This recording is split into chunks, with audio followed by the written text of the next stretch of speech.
장하고 뇌가 기능적으로 서로 계속 정보를 주고받고 있어요. 그래서 뇌가 예민하거나 자율신경이 불안정한 상태일 때는 소화만 잘 되는 음식보다는 신경을 안정시키는 그런 음식들이 훨씬 더 중요해요.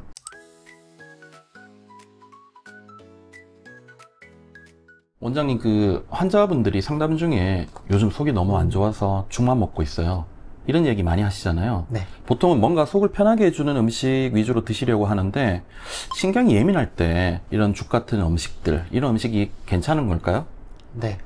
속이 편한 음식이 나쁘다는 건 아니에요. 물론 좋죠. 하지만 신경이 지쳐있을 때는 조금 다른 기준으로 접근을 하시는 게 좋을 수 있습니다. 잘 아시다시피 장하고 뇌가 기능적으로 서로 밀접하게 연결이 되어 있다는 증거들은 이미 새로운 이야기가 아니에요. 굉장히 오래된 기정사실인데, 쉽게 말씀드리면은 장하고 뇌가 전화선으로 연결이 되어 있는 것처럼 서로 계속 정보를 주고받고 있어요. 이거를 장뇌축이라고 하는데요.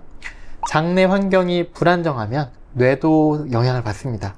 장내의 미생물 상태가 신경 전달물질 체계에까지 영향을 미치거든요.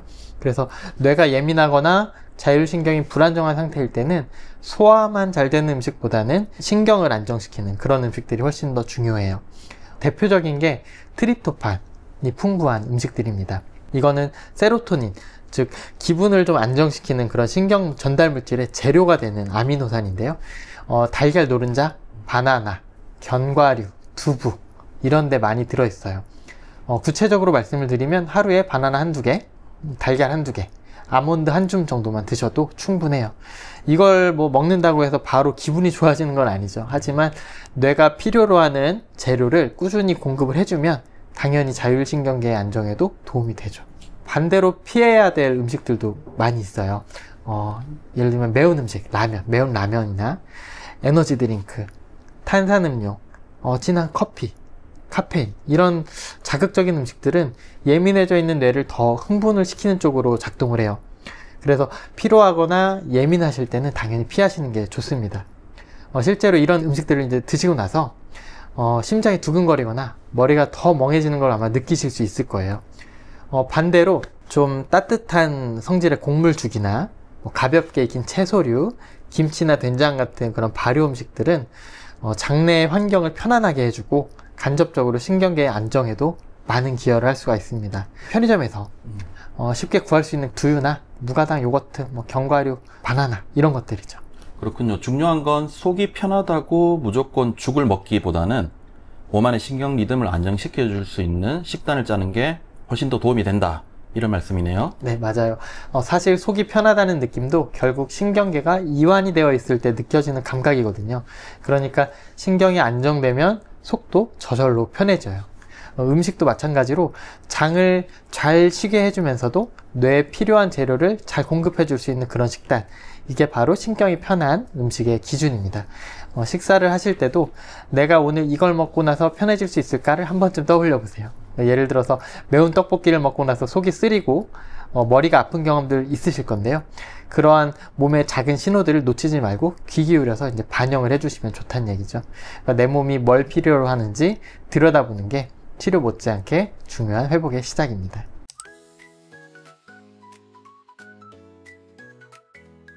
요즘엔 3분 명상, 3분 스트레칭 같은 그런 영상들 많이 보이는데요. 진짜 그렇게 짧은 시간만으로도 자율신경이 안정이 될 수 있을까요? 네, 생각보다 정말 큰 효과가 있습니다. 꼭 해보셔야 되는데요. 네. 우리가 보통 긴장을 풀려면 굉장히 큰 노력이나 시간, 긴 시간이 필요하다 이렇게 생각을 하시는데, 정확하게 하는 방식만 익히신다면 정말 짧은 시간 안에도 충분히 자율신경계의 균형을 회복시키고 긴장을 풀어주실 수가 있어요. 근데 가장 그 중에서도 핵심이 바로 호흡 조절, 특히 우리가 복식호흡이라고 하는 그런 호흡 훈련인데, 근데 많은 분들이 그냥 배를 부풀렸다 넣는 거다 라고만 알고 계세요. 근데 억지로 배를 부풀리려고 하시다 보면은 오히려 더 긴장이 많아지고 호흡이 턱 막히는 느낌을 경험을 하시게 됩니다. 실제로 해보시면 어떤 말씀인지 아실 텐데, 안 그래도 긴장이 많으신 환자분들이 호흡을 할 때 배에 힘을 잔뜩 주고 이제 복식호흡을 연습을 많이 하세요. 그러면은 어깨가 막 더 올라가고요, 목에는 더 막 힘이 들어가게 돼요. 방금 제가 그랬어요. 그래서 따라서 말씀 들으면서 해봤는데, 맞습니다. 여기 어깨 쪽에 근육이 좀 이렇게 뭉치는 느낌처럼 맞아요. 올라가네요. 맞아요. 굉장히 흔한 반응이세요. 네. 그래서 이제 중요한 거는 이게 배를 내밀고 힘을 주고 막 이게 아니라 숨을 들이마실 때 자연스럽게 아랫배 쪽까지 호흡이 내려가는 걸 느끼는 거. 그 감각이 이제 중요한 거예요. 그러니까 쉽게 말하면 풍선에 바람을 넣듯이 가슴이 아니라 배 쪽으로 공기가 차 올라간다라고 생각을 하시면 돼요. 그러니까 들숨과 날숨을 모두 여유 있게 서두르지 않고 힘을 주지 않고 천천히 마치 숨이 물 흐르듯이 그렇게 하시면 되는데요. 들이마신다 라는 느낌보다는 들어오게 둔다, 내쉰다 보다는 나가게 놓아준다 라는 느낌이 더 중요할 것 같아요. 복식호흡은 부교감 신경을 자극하는 대표적인 방법인데요. 실제로 한 3분 정도만 집중을 해서 하셔도 심박수가 떨어지고 혈압도 많이 내려가게 돼요. 온몸에 흐르던 그런 긴장감이 조금씩 이제 풀리는 거를 실시간으로 이제 느끼실 수가 있습니다. 아까 어깨가 올라가고 목에 막 근육이 긴장이 생긴다 하셨는데 그런 부분도 점진적으로 이제 어깨도 저절로 내려가고 얼굴 근육도 부드러워지고요. 이제 호흡과 같이 이렇게 같이 해보실 수 있는 대표적인 이완요법들이 또 있어요. 이제 그 중에 가장 대표적인 것들 중에 하나가 점진적 근육이완법입니다. 이거는 몸의 각 부위를 차례대로 긴장시켰다가 천천히 이완시키는 방법이에요. 근육을 조여주면요, 자동적으로 교감신경이 활성화돼요. 그런데 그 후에 근육을 조였던 걸 이렇게 풀어주게 되면요, 그 반사작용으로서 부교감신경이 작동하면서 훨씬 깊은 이완으로 들어갈 수가 있습니다. 그러면 몸의 한 부위씩 조였다 풀고 조였다 풀고 이런 식으로 차례차례 하면 된다는 말씀이네요? 네, 맞아요. 이제 주먹같이 이제 손을 쥐는 것부터 이렇게 시작을 하셔가지고 뭐 팔꿈치 뭐 이런 식으로 어깨, 얼굴, 배, 다리 이런 순서대로 몸의 큰 관절 부분들 있죠? 그거를 한 5초 정도씩 이제 꽉 긴장을 줬다가 순간적으로 그랬다가 천천히 풀어주는 거예요. 그러면은 어떤 이완감, 아까 제가 설명드린 그런 이완감을 느끼실 수 있는데 이게 처음엔 굉장히 낯설 수 있어요. 낯설 수 있지만 한두 번만 조금씩 해보시다 보면은 생각보다 금방 익숙해집니다. 그러니까 특히 이제 잠이 들기 전에 침대에서 하시면 수면의 질도 훨씬 좋아지세요. 제가 이렇게 설명을 드렸지만 그런데도 이제 많은 분들이 이제 실패하시는 이유가 이런 것들을 너무 완벽하게 하려고 하기 때문이에요. 잡념이 들었네? 숨이 고르지 않네 하면서 연습 도중에 자꾸 판단하고 평가하고 중단하고 이러시는 거죠. 근데 그럴 필요 없이요. 조금 그런 부분들이 있다 하더라도, 생각이 좀 딴 데로 흘러가도, 호흡이 좀 불규칙해도, 그럼 괜찮습니다. 그냥 꾸준히 그냥 이어가시면 돼요. 그러다 보면은 연습이 반복될수록 점점 익숙해지고, 도움이 많이 됩니다. 일상에서 이제 지금 설명드린 것들이 이제 손쉽게 하실 수 있는 이제 방법들이고요. 사실 이제 그래도 가장 중요한 거는 지금 내 몸이 긴장하고 있구나 라는 걸 이제 자각하는 건데요. 그리고 3분만이라도 잠시 여유를 가지고 한번 호흡을 가다듬고 몸의 힘을 살짝 빼주는 것. 이런 활동들을 이제 회의 때나 회의 전이나 뭐 아니면 지하철 안에서나 심지어 이제 화장실에서도 이제 하실 수가 있어요. 그러니까 뭔가 특별한 도구나 공간이 필요한 게 아니라 지금 이 순간부터 바로 실천할 수 있다는 게 이 훈련법들의 가장 큰 장점입니다.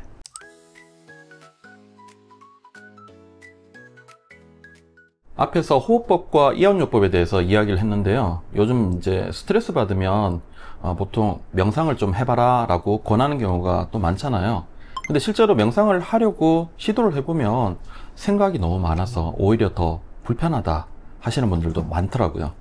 네, 그럴 수 있어요. 충분히 그럴 수 있는데요. 명상에 대한 가장 큰 오해 중에 하나가 아무 생각도 하지 않는 거다, 명상은. 그렇게 생각하시는 거예요. 실제로 환자분들하고 얘기를 해보면은 명상을 해봤는데 자꾸 딴 생각이 나서 안 되더라고요. 그래서 포기했어요. 이렇게 하신 경우들이 많은데 사실 명상은 생각을 없애는 게 아니라 떠오르는 생각이나 감정에 휘말리지 않고 판단하지 않고 있는 그대로 바라보는 훈련이라고 할 수 있어요. 지금 이런 생각이 들었구나 하고 알아차리고 거기서 멈추는 거죠. 그래서 생각이 없어야 하는 게 아니라 생각에 끌려가지 않는 게 핵심입니다. 끌려가지 않는다? 그렇죠. 그러니까 명상이라고 해서 우리가 흔히 떠올리는 뭐 가부좌 틀고 조용한 방 안에서 이렇게 해야 되는 건 전혀 아닌 거죠. 오히려 처음에는 너무 그런 막 각 잡힌 정적인 그런 환경보다는 일상 속에서 정말 짧게 연습할 수 있는 그런 방식이 좋아요. 예를 들어서 이제 손 씻을 때도요. 손 씻을 때 이제 물이 내려면 물의 온도가 느껴지잖아요. 그리고 물이 닿는 그런 손의 감각들, 그런 작은 감각들에 집중을 먼저 해보시는 거죠. 아니면 또 다른 예로는 이제 뭐 지금 들리는 소리들, 이런 소리들에 조금씩 잠깐씩만 귀를 기울여 보는 거예요. 이런 게 이제 감각에 집중을 하는 그런 연습인데, 정신이 너무 흩어져 있을 때, 정신이 좀 산란할 때, 어떤 이런 신체 감각이라는 닷, 그 배에서 이제 정박할 때 내리는 닷 있죠? 그런 닷을 이용해서 흘러가지 않도록 현재로 돌아오는 그런 방법이라고 생각을 하시면 돼요. 네, 이런 걸 한번 해볼만 하겠네요.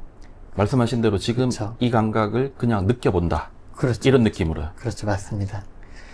실제로 이제 많은 분들이 하루 종일 머릿속에서만 살고 있거든요. 그러니까 현재를 사는 게 아니라 과거 일로 후회를 하신다거나, 그때 그랬어야 되는데 이런다거나, 미래 일로 걱정을 하시고, 아직 일어나지 않았는데 이렇게 하면 어떡하지, 저렇게 하면 어떡하지. 그렇게 하면서 현재를 살지 못하고 자꾸 하루 종일 머릿속에서 미래나 과거를 사시는 거예요. 그런데 감각이라는 건요, 항상 지금 여기 이 순간에 존재하는 거잖아요. 그래서 감각에 집중을 하다 보면은 자연스럽게 현재 순간으로 이제 돌아올 수 있게 되는 것이죠. 그럼 말씀하신 대로 과거의 어떤 경험들에 대해서 너무 집착하지 말고 그걸 그렇죠. 흘려보내고 자연스럽게 현재로 되돌아오게끔 가져보자, 그런 시간을. 그쵸. 이 말씀인 거네요. 그쵸, 그쵸. 네. 그냥 생각에 잡히지 않고요. 근데 좀 더 이제 설명을 드리면요, 이제 좋다, 나쁘다 이런 걸 평가하지 마시고 그냥 있는 그대로. 예를 들어서 발바닥이 약간 간질거린다, 뭐 아니면 손끝이 좀 찬 느낌이 든다, 어깨가 조금 무거운 느낌이 든다, 이런 걸 그냥 느끼는 거죠. 그 감각을 붙잡고 있는 동안 그 생각의 파도가 잠깐 멈추는 그런 틈이 생깁니다.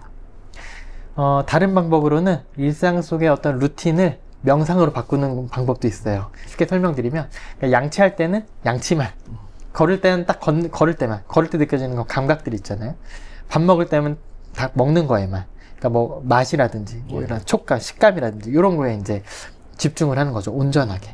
그것도 사실은 명상이라고 볼 수가 있습니다. 그러니까 어렵게 생각하실 필요는 없죠. 사람들이 이제 보통 이제 양치하면서 스마트폰 보고 걸으면서 음악 듣고 이렇게 동시에 여러 가지 일들을 막 하시잖아요. 그러니까 뇌는 이렇게 멀티태스킹에 익숙해져 있거든요. 그러니까 그러다 보니까 이제 쉴 틈이 없는 거죠. 그러니까 어떻게 보면 명상이라는 게 어떤 특별한 기술이라기보다는 집중하는 연습이기도 하고, 집중력을 기르는 연습이면서 동시에 마음을 관찰하는 연습이기도 한 거예요. 그러니까 예를 들어서 이제 호흡에 집중을 하고 있다가 점심에 뭐 먹지? 하는 생각이 들면 지금 점심 생각이 나고 있구나, 알아차리고 다시 호흡으로 돌아오는 거죠.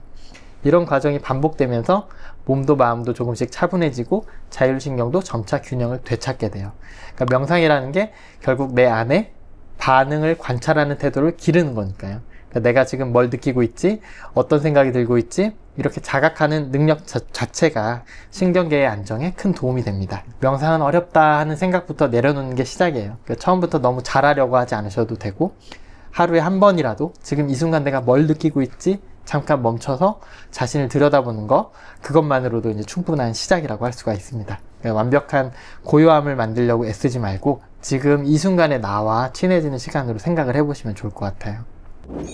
지금까지 더 건강하게 즐기자 헬스인 뉴스였습니다.